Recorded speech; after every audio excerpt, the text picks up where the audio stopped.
नमस्कार बंधुरा केमन आছেন সবাই आशा করছি সবাই ভালো আছেন।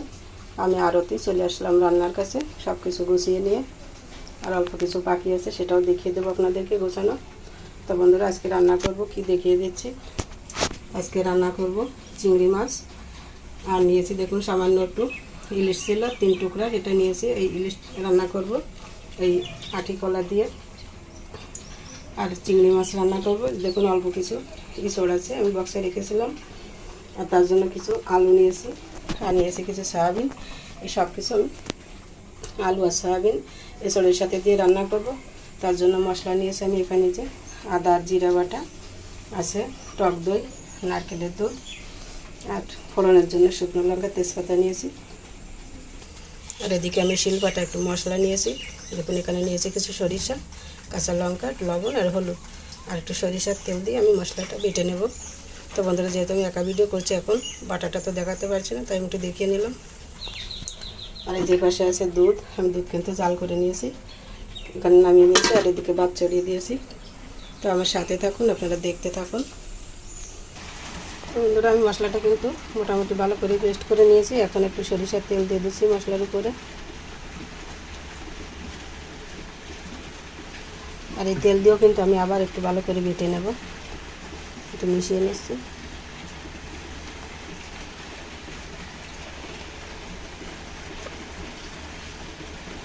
এখন আর একটু বেটে নেব।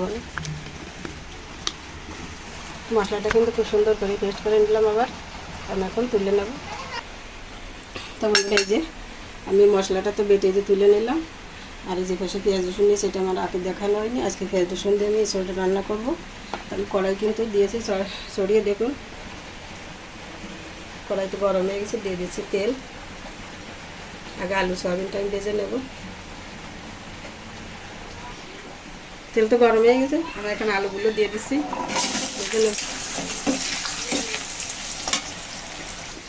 আলুটা বাছতে বাছতে আমি মাছের লবণ হলুদটা মেখে নিচ্ছি আর চিংড়ি মাছে দিচ্ছি লবণ আর ইলিশ মাছে তো লবণ মাখানো ছিল তাই দেবো না। দিচ্ছি হলুদ, হালকা একটু হলুদ দিয়ে দিলাম। হলুদটা মেখে নিচ্ছি।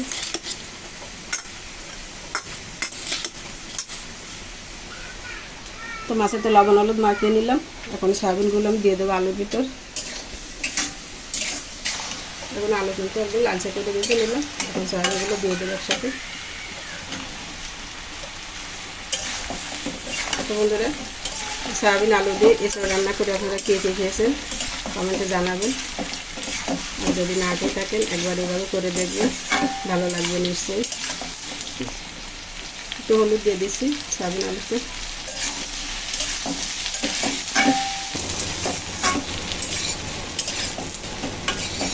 সয়াবিন আলু কিন্তু সুন্দর করে ভেজে নিলাম, আর একটু ভেজে নেব আমি। আলু সয়াবিন একদম লালচে করে ভেজে নিলাম, আমি এখন তুলে নেব।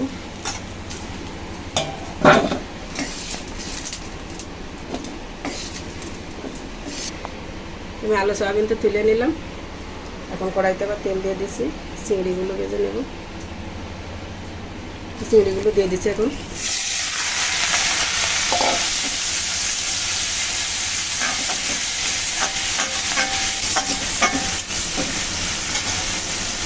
থেকে টাকা গেছে না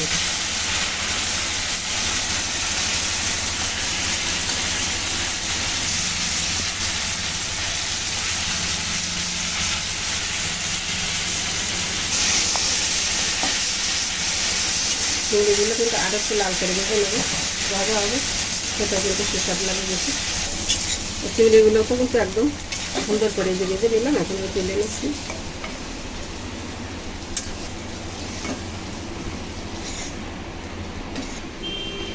চিংড়িগুলো তো ভেজে তুলে নিলাম, এবার কড়াইতে আবার আমি তেল দিয়ে দিচ্ছি। এসবগুলো ভেজে নেব কোনে। তো আমি রান্নার জন্য মশলাগুলো আলাদা করে তুলে নিয়েছি বাটিতে। এখানে নিয়েছি আমি আদা জিরা বাটা আর নিয়েছি পরিমাণ মতো লঙ্কার গুঁড়ি আর নিয়েছি হলুদ। আমি একটু জল দিয়ে মশলাটা গুলে নেব। সবগুলো মশলা একসাথে সুন্দর করে একটা পেস্ট করে নেব, আর একটু জল লাগবে।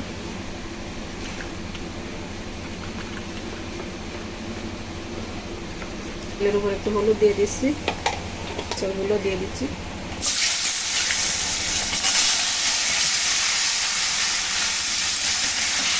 এসব বাচ্চাগুলো কিন্তু অনেক সময় কড়াইতে লেগে যায়, এর জন্য হলুদটা দিয়ে দিলে কিন্তু আর এই সমস্যাটা হবে না। আপনারা দেখতে থাকবেন কত সুন্দর করে সেগুলো আমি ভেজে নিই।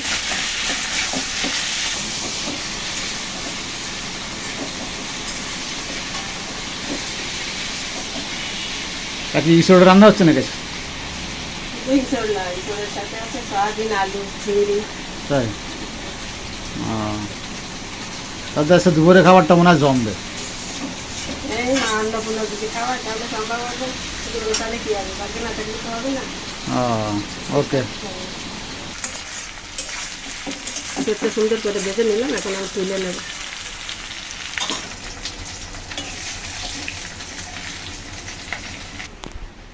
এই সবগুলোতে যে তুলে নিলাম, কড়াইতে আবার তেল দিয়ে দেবো ফোড়নের জন্য। এখন আমি তেল নিয়ে নিচ্ছি, হয়ে গেছে। আমি ফোড়নে দিয়ে দিচ্ছি শুকনো লঙ্কা, তেজপাতা দিচ্ছি, গোটা জিরা। চুলার আঁচটা এখন কমিয়ে নিলাম একটু, দিচ্ছি একটু হলুদ, তেজপাতা 1 চামচ, চুলবাটা 1 চামচ। একটু ভালো করে ভেজে নেব। তো বন্ধুরা, মশলা কষানোর সময় এইভাবে আপনারা হলুদ দিয়ে মশলাটা কষিয়ে ট্রাই করে দেখতে পারেন। মানে মশলাটা একদম ছিটায় না কথা বলবো না, একটু কম ছিটে যায়। দেখুন চুলার চারপাশ কিন্তু একদম নষ্ট হয়ে যায়, সেদিক থেকে কিন্তু একটু কম হয়।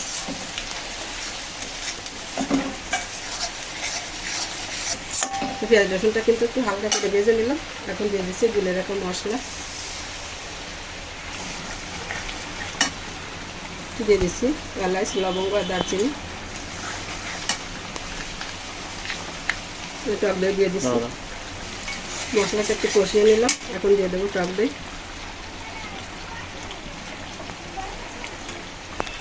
3 চামচ দিয়ে দিলাম। মশলাগুলো সুন্দর করে আমি কষিয়ে নেব যতক্ষণ না উপরে তেল উঠে আসে মশলা থেকে।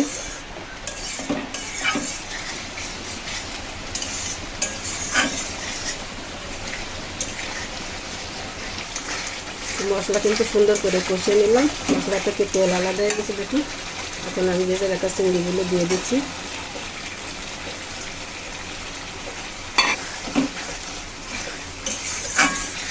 চিংড়িগুলো দিয়ে হালকা করে নেড়ে চেড়ে এখন আমি দিয়ে দেবো সয়াবিন আলু।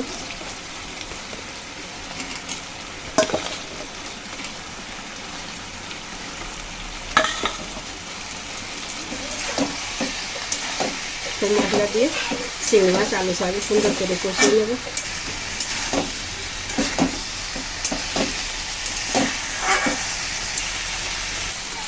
সামান্য একটু জল দিয়ে দিচ্ছি। বিন্দু তো বন্ধুরা, সম্পূর্ণ ভিন্ন পদ্ধতিতে এইভাবে এসব রান্না সয়াবিন আলু দিয়ে চিংড়ি দিয়ে কেমন লাগছে আপনাদের কাছে দেখতে কমেন্টে জানাতে কিন্তু বলবেন না। তো বন্ধুরা, আপনাদের এক একটি লাইক কমেন্ট আমাকে কিন্তু নতুন করে ভিডিও করতে এতটা উৎসাহ জাগায় যে মনে হয় যেন পরবর্তীতে দিন কখন আসবে, কখন আবার নতুন ভিডিও করে বন্ধুদেরকে দেখাবো। তো বন্ধুরা, সেই অপেক্ষায় থাকলাম। আর ভালো লাগলে চ্যানেলের সাথে থেকে সাবস্ক্রাইব করে ফলো দিয়ে থাকবেন, আর এইভাবে আমাদের নিত্য নতুন রেসিপিগুলো দেখতে থাকবেন।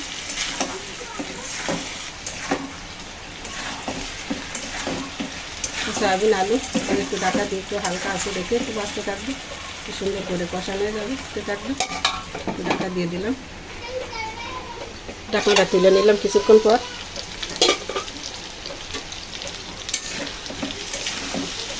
দেখুন কত সুন্দর করে সব মশলার সাথে চিংড়ি মাছ, আলু, সয়াবিন কষিয়ে নিলাম।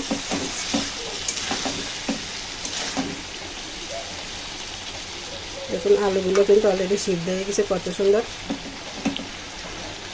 লালটা দেখিয়ে দিয়েছি। দেখুন একদম সফট হয়ে গেছে। এখন দিয়ে দেবো আমি এই ভেজে রাখা ইঁচড়।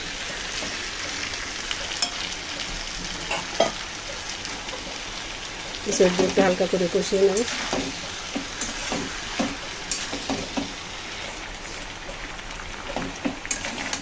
ইঁচড় দিয়ে একটু সামান্যভাবে কষিয়ে নিলাম। এখন দিয়ে দেবো নারকেলের দুধ।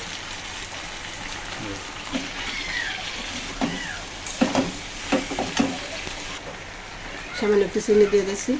এসব যেহেতু কিন্তু এখন মিষ্টি হয়ে গেছে, বেশি দেওয়া যাবে না, হালকা একটু দিয়ে দিলাম। দিচ্ছি পরিমাণ মতো লবণ, একটু কষিয়ে নেব। সব কিছু দিয়ে সুন্দর করে কষানো হয়ে গেল। এখন আমি জলের জন্য জল দিয়ে দেবো।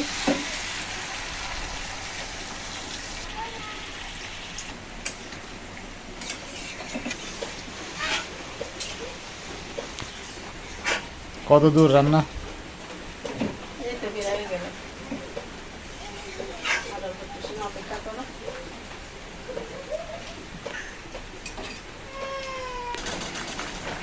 তরকারিতে খুব সুন্দর ফুটতে শুরু করে দিয়েছে। এখন দিয়ে দিচ্ছে একটু জিরা বাটা আর দিচ্ছি আদা বাটা। এখন আমি কিন্তু কালো সরিষা, কাঁচা লঙ্কা, লবণ, হলুদ আর সরিষার তেল দিয়ে কিন্তু সুন্দর করে পেস্ট করে নিয়েছি। আমি কিছুটা দিয়ে দেবো সামনে। এই 2 চামচের আন্দাজ দিয়ে দিলাম। সুন্দর করে মিশিয়ে নিচ্ছি সব কিছু।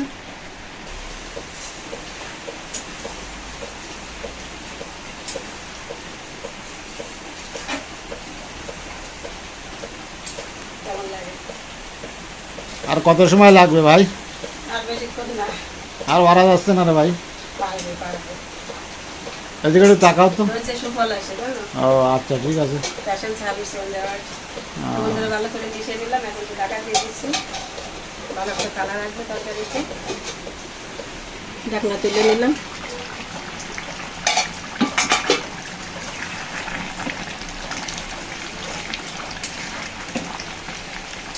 আমি এখন ভাজা মশলা দিয়ে দেবো সব শেষে। রান্না হয়ে গেল? হ্যাঁ, এটা এখন টেনে যাবে তো। দেখো সব কিছু কত সুন্দর সিদ্ধ হয়ে গেছে। আলু একদম মনের মতো গলে গেছে। আর কাঁঠালও সেই একই অবস্থা, একদম সফট।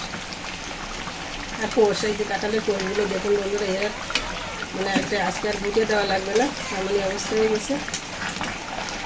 আমি এখন তো ভাজা মশলাটা দিয়ে দেবো। 1/2 চামচ ভাজা জিরা আর ধনিয়ার গুঁড়ো দিয়ে দিলাম। আর দিচ্ছি 1/2 চামচ গরম মশলা গুঁড়ো। সব কিছু ভালো করে মিশিয়ে নিয়ে নামিয়ে নেব। সব কিছু সুন্দর করে মিশিয়ে নিলাম। আর রান্নাও করতে হয়ে গেল।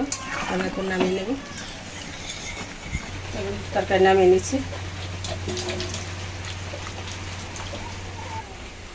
তো বন্ধুরা, এসব চিংড়ি মাছ আলু সয়াবিন দিয়ে রান্না এই যে হয়ে গেল। আর নামিয়ে নিলাম। তো সব মিলে কেমন লাগলো রান্নাটি কমেন্টে জানাতে কিন্তু একদম ভুলবেন না। আর বন্ধুদের আপনাদের কাছে কমেন্ট মানে একটা আশা রাখছি, সেটা হচ্ছে যারা শর্ট ভিডিও বা ফেসবুক থেকে দেখবেন তাদের কাছে অনুরোধ রইল, মনে চাইলে আমাদের চ্যানেল আরও কিচেন ইউটিউবে আপনারা ঘুরে আসতে পারেন। আর মনে চাইলে সাবস্ক্রাইবও করে রাখতে পারেন ফলো দিয়ে।